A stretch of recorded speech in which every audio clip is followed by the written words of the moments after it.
Welcome to Blizzard Fire. We hope this video helps fire up your solution. In this video, I will show you how to make steak green sauce, the only way. This incredible sauce is a game changer for any grilled or pan-seared steak, elevating its flavor profile significantly. We are going to create a vibrant, fresh, and herbaceous condiment that will become your go-to for all your steak dinners. Get ready to transform your ordinary meal into an extraordinary culinary experience with just a few simple steps and fresh ingredients. To begin, let's gather our essential ingredients for this amazing green sauce. You will need 1 cup of fresh parsley, with the stems removed, and 1/2 cup of fresh cilantro.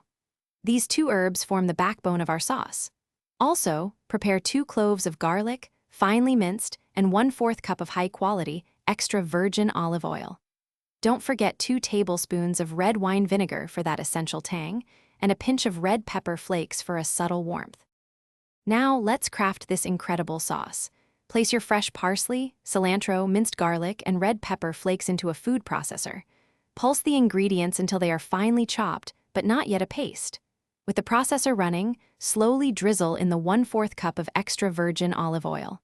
Next, add the 2 tablespoons of red wine vinegar and continue to process until the sauce is smooth and well combined. Finally, season with about 1/2 teaspoon of salt and 1/4 teaspoon of black pepper to taste. Once your steak is perfectly cooked, it's time to enjoy your homemade green sauce. Generously spoon this vibrant, herbaceous condiment over your warm steak. The fresh flavors will beautifully cut through the richness of the meat, creating a truly balanced and delicious bite. This versatile sauce also pairs wonderfully with grilled chicken, roasted vegetables, or even as a spread on sandwiches. Store any remaining sauce in an airtight container in the refrigerator for up to 5 days, ensuring you can enjoy its freshness for longer. Thanks for watching. If you found this helpful, don't forget to like and subscribe.